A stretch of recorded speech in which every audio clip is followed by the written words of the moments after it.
The state moves towards adopting what could be the toughest anti-bullying laws in the nation.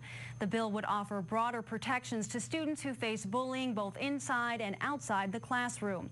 It follows several teen suicides related to bullying, including one at Rutgers University that gained national attention. NJN News State House correspondent Zachary Fink is standing by at the State House with the latest. Zach? Well, Adrian, this would toughen a law that is already on the books. Earlier today, it passed the Senate Education Committee, and late this afternoon, it was still being debated in the Assembly Education Committee, but it wound up passing both panels unanimously. At about midday, supporters of an anti-bullying bill held a rally outside the Capitol. More protections are needed, they argue, for those young people who are subjected to harassment, in some cases for their sexual orientation. We firmly believe that this bill, once adopted by the New Jersey legislature, will send a message to states all across the country that they too need to adopt laws like the one about to pass. The Senate Education Committee heard testimony from parents and teenagers who shared personal stories, many of which were harrowing. I'm here today because my son Larry can't be. He killed himself when he was a senior in high school after years of being bullied.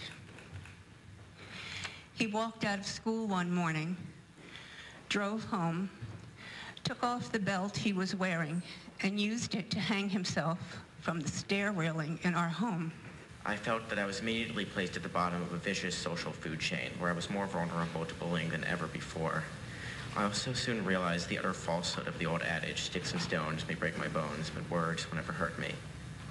The constant verbal harassment, students calling me gay, fag, making fun of me because I was too smart, not athletic enough, too short, whatever else they chose, soon began to take its toll.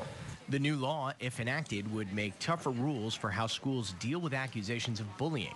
For example, administrators will face greater accountability with new reporting procedures to the state.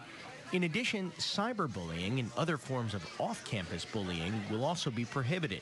In essence, the new law strengthens New Jersey's previous anti-bullying law, sponsored by Senator Barbara Buono, who drafted that legislation in response to the 1999 Columbine High School shooting in Colorado, where 12 students were killed. After 8 years of being in effect, it's clear that the law is not working as we had hoped.